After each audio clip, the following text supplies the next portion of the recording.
2015/6/27 முறைப்பாட்டு புத்தகத்தில் 82ஆம் பக்கத்தில் 1400வது பதிவில் 168வது முறைப்பாடாக குறித்த தாயார், அதாவது உருத்திரமூர்த்தி ராசவாணி அவர்களுடைய முறைப்பாடு பதிவு செய்யப்படுகிறது.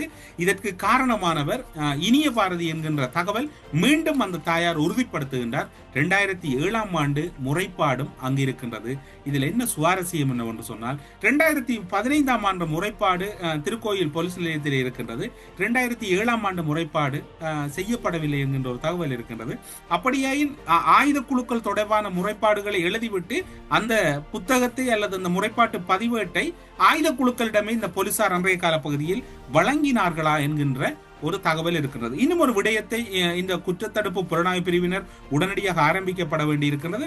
கடத்தல் காணாமலாக்கப்பட்ட போது குறிப்பாக மட்டக்களப்பு அம்பாறை மாவட்டங்களிலே 2004ஆம் ஆண்டு தொடக்கம் 2014ஆம் ஆண்டு வரையும் பொறுப்பாக இருந்த போலீஸ் நிலைய பொறுப்பு அதிகாரிகள் மீதான பேர் விவரத்தை சேகரித்து அவர்கள் மீதான ஒரு விசாரணையும் முன்னெடுக்கப்பட வேண்டிய ஒரு கால கட்டாயம் இருப்பது போன்றுதான் இப்போது இருக்கக்கூடிய விசாரணைகளினுடைய தன்மை இருக்கின்றது.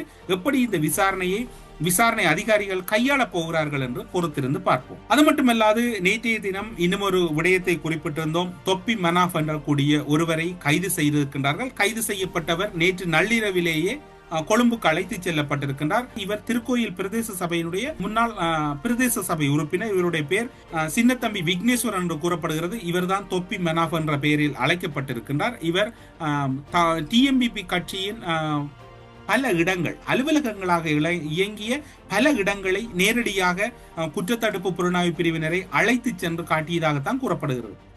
இப்போது பார்க்கின்ற போது பிரதேச சபை உறுப்பினராக இருந்தவர், கிழக்கு மாகாண சபை உறுப்பினராக இருந்தவர், ஜனாதிபதியின் ஆலோசகராக இருந்தவர். இவர்கள் தான் மக்களை கடத்தினார்கள் என்றால் மக்களின் பிரதிநிதிகள், அரசியலில் பங்கெடுக்கக்கூடியவர்கள் மக்களின் பிரதிநிதிகள்.